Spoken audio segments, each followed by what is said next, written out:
Hola, este es el video de fin de curso de la materia de teoría de la literatura. Primeramente, la poética de Aristóteles.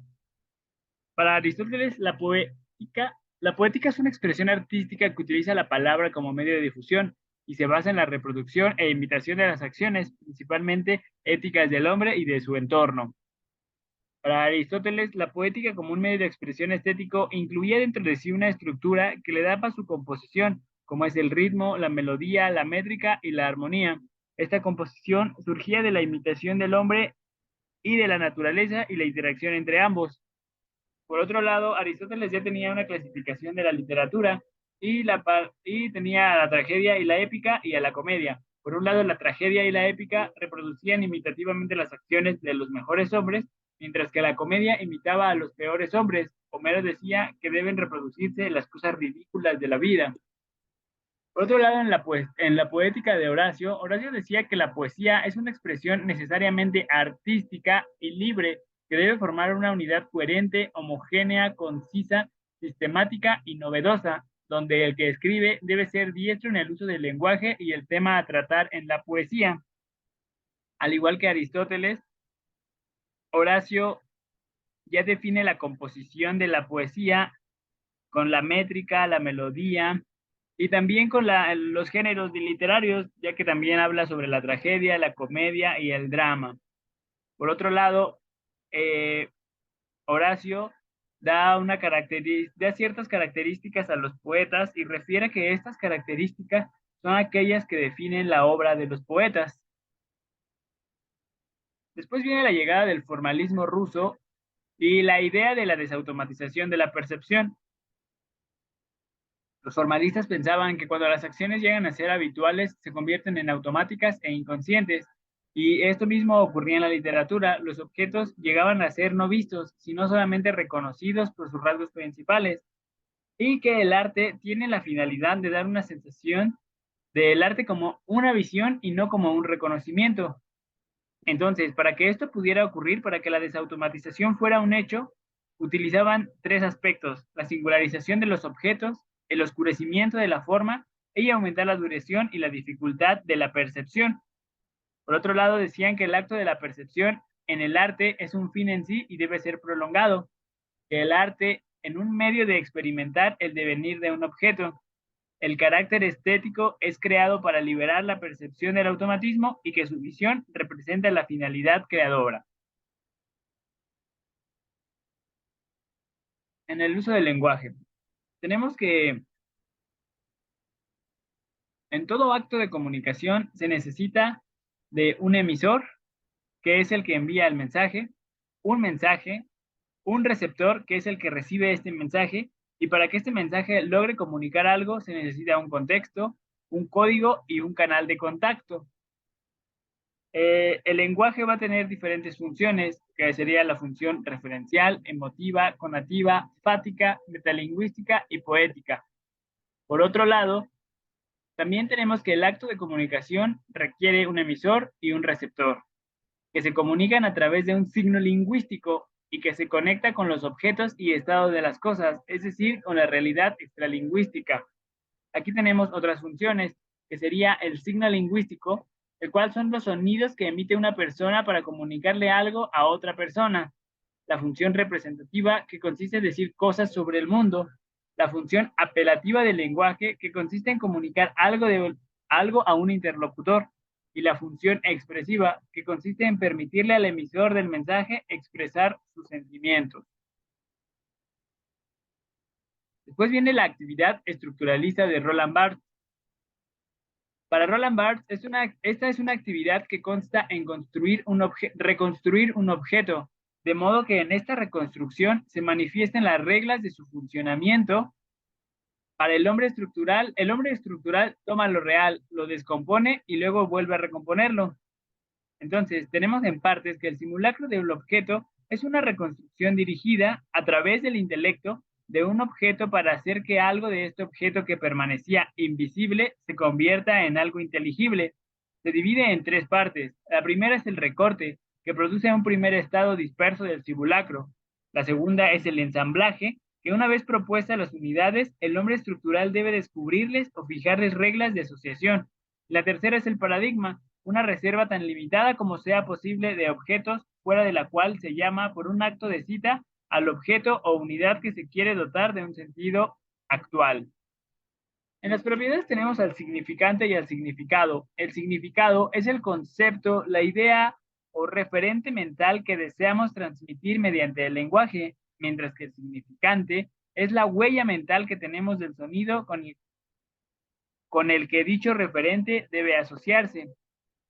Y también tenemos la sincronía y la diacronía. La sincronía observa la lengua desde un punto de vista estático, realiza un corte temporal y determina cuáles son las pautas que que en ese momento estructuran a la lengua, mientras que la diacronía examina la evolución de la lengua en el tiempo. Se centra en investigar de qué forma se modifican los signos de la palabra y cómo aparecen nuevos y otros se vuelven arcaicos.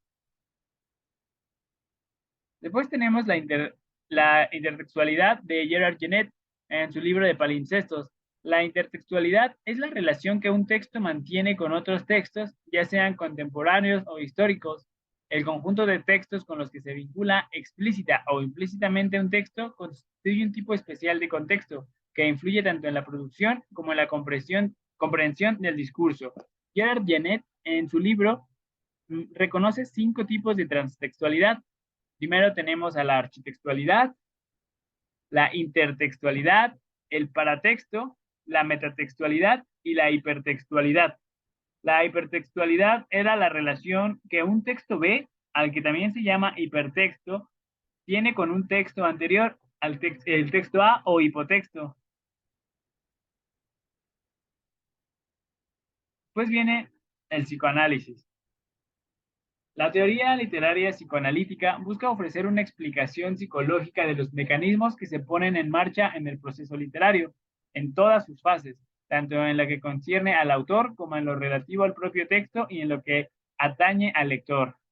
En las partes tenemos que los mecanismos psíquicos que originan la actividad literaria, la exteriorización del inconsciente, la ilusión. El arte es un dominio intermedio entre la realidad que nos niega y el cumplimiento de nuestros deseos y el mundo de la fantasía que nos procura su satisfacción.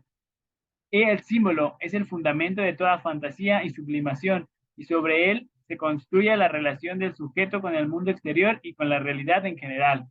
Por otro lado, en las propiedades tenemos a la sublimación, que es el proceso que da cuenta de actividades humanas aparentemente desligadas de la sexualidad, pero cuyo origen y fuerza en última instancia residen en la pulsión sexual.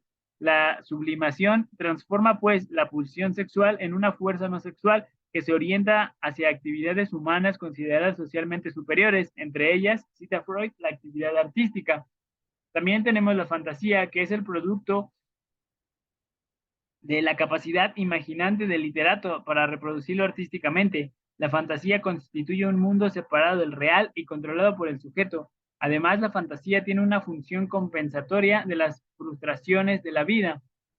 De igual manera está la ilusión, que el arte es realidad convencionalmente reconocida, en la cual, y merced a la ilusión artística, pueden los símbolos y los productos sustitutivos provocar efectos reales. Y por último, el simbolismo es el modo de representación indirecta y figurada de una idea o de un conflicto o de un deseo inconsciente. Después tenemos los fundamentos para una teoría de la experiencia hermenéutica. La hermenéutica como una actividad interpretativa para abordar el texto y captar con precisión su sentido y sus posibilidades. Con esta visión se analiza concretamente un texto con su autor, con su propia historia de vida, sus contenidos y sus significados en el contexto del mundo histórico del que procede, en donde el intérprete establece un diálogo con el texto que involucra multiplicidad de significados, puntos de vista y concepciones dadas. En las partes tenemos que la hermenéutica es una teoría general de interpretación dedicada a la atenta indagación del autor y de su obra. La tarea de la hermenéutica se basa, a su juicio, en el punto medio entre la familiaridad y extrañeza que significa la tradición. La conciencia histórico-efectual es la unidad de efectos recíprocos entre la tradición que viene del pasado y la investigación histórica que transcurre en el presente. Lo que se representa en la obra de arte es, según Gadamer, lo plenamente verdadero, el ser más auténtico o esencial de las cosas, que normalmente está oculto o sustraído de la visión de los hombres. En las propiedades tenemos que el sentido común es en el que se representa algo que trasciende la subjetividad de cada individuo. La representación artística es interpretación y actualización. Hay una relación entre sujeto y objeto. La relación entre sujeto y objeto en la que ninguno de los dos polos de la relación es determinante por sí solo, pues en el acontecer de la comprensión, el sujeto se forma como tal en la misma medida que es parte del proceso objetivo del objeto. En la anticipación de la perfección, lo primero que importa cuando se lee un texto es comprender el asunto, lo que lleva a presuponer que el texto lo expresa en forma perfectamente adecuada y verdadera. Hay una distancia entre el sujeto y el objeto. La distancia temporal entre el presente del intérprete y el pasado del que proviene la tradición permite apreciar mejor los efectos de la obra en las distintas épocas.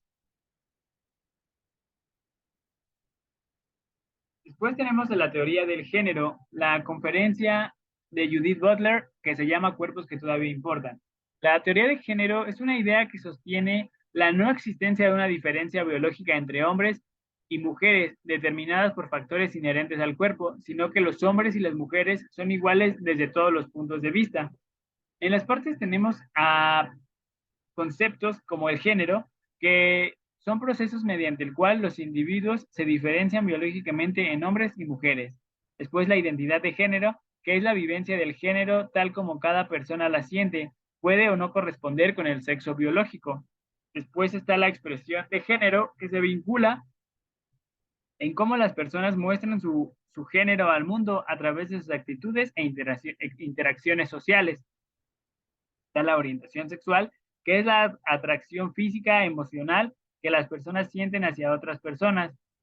Y un sujeto sexado, persona a la que se le ha atribuido un género creado por el ser humano. Las propiedades tenemos que el género como construcción social. Judith Butler refiere al género como una construcción social que limita la sexualidad de las personas a solo dos géneros, omitiendo la sexualidad binaria como una realidad, la feminidad y la masculinidad como estereotipos que condicionan a las personas a comportarse de cierta manera para cumplir con su rol social. Y Judith Butler